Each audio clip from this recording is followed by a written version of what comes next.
بھارتی حکومت مسلمان دشمنی میں قدیم شہروں کے نام بدلنے لگ گئی۔ ان دنوں بھارتی حکمران جماعت بھارتیہ جنتا پارٹی ان مختلف شہروں کے نام بدلنے کی مہم پر کاربند ہے جو کسی مسلم شخصیت کے نام سے منسوب ہیں۔ اس سلسلے میں اتر پردیش کے علاقے فیض آباد کا نام بدل کر ضلع ایودھیا رکھنے کا اعلان کیا گیا۔ اس کے علاوہ حال ہی میں الہ آباد کا نام بدل کر پریاگ راج رکھنے کا اعلان کیا گیا، جس پر زبردست تنازع چھڑا ہوا ہے۔ خود الہ آباد کے غیر مسلم اسکالر اس تبدیلی کے خلاف ہیں۔ ان کا کہنا ہے کہ پریاگ راج تو پہلے سے ہی تھا، اکبر بادشاہ نے الہ آباد شہر بسایا تھا، لیکن انہوں نے پریاگ راج کا نام نہیں بدلا تھا۔ پریاگ راج الہ آباد کے نزدیک پہلے سے موجود ہے، انہوں نے نیا شہر بسا کر اس کا نام الہ آباد رکھا تھا۔ الہ آباد اور فیض آباد کے نام بدلنے کے بعد گجرات میں احمد آباد کا نام بدل کر کرناوتی رکھنے کی بھی مہم شروع ہو گئی ہے۔ پہلے بی جے پی کے ایک رہنما نے اس کی تجویز پیش کی اور اب ریاست کے وزیر اعلیٰ وجے روپانی کہتے ہیں کہ ہم احمد آباد کا نام بدل کر کرناوتی کریں گے۔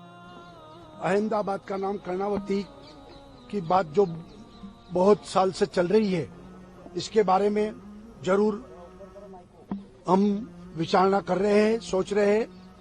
2019 کے انتخابات سے قبل احمد آباد کا نام بدل دیا جائے گا۔ ادھر ہندو انتہا پسندوں نے مہاراشٹر کی حکومت سے مطالبہ کیا ہے کہ وہ اورنگ آباد اور عثمان آباد کے نام بدلیں۔ اس کے علاوہ ہماچل پردیش کی بی جے پی حکومت نے گزشتہ ماہ تجویز پیش کی تھی کہ شملہ کا نام شیاملہ کیا جانا چاہیے، لیکن شہریوں کی مخالفت کی وجہ سے یہ تجویز واپس لے لی گئی۔ غیر جانبدار سیاسی مبصرین کا کہنا ہے کہ ناموں کی تبدیلی سے سیاسی مفاد پرستی کی بو آتی ہے۔ متعدد تجزیہ کاروں کا خیال ہے کہ ناموں کی تبدیلی سے ہندوؤں کے ایک طبقے میں اپنی تہذیب اور ثقافت کے نام پر ایک غیر ضروری اور خطرناک احساس پیدا کیا جا رہا ہے، جو ملک کی فرقہ وارانہ ہم آہنگی اور بقائے باہم کے نظریے کے خلاف ہے۔ ان کے مطابق ہندو تہذیب کا راگ اس لیے الاپا جا رہا ہے تاکہ 2019 کے عام انتخابات میں اس سے فائدہ اٹھایا جا سکے اور ہندو غیرت اور خودداری کے نام پر ووٹ حاصل کیے جا سکیں۔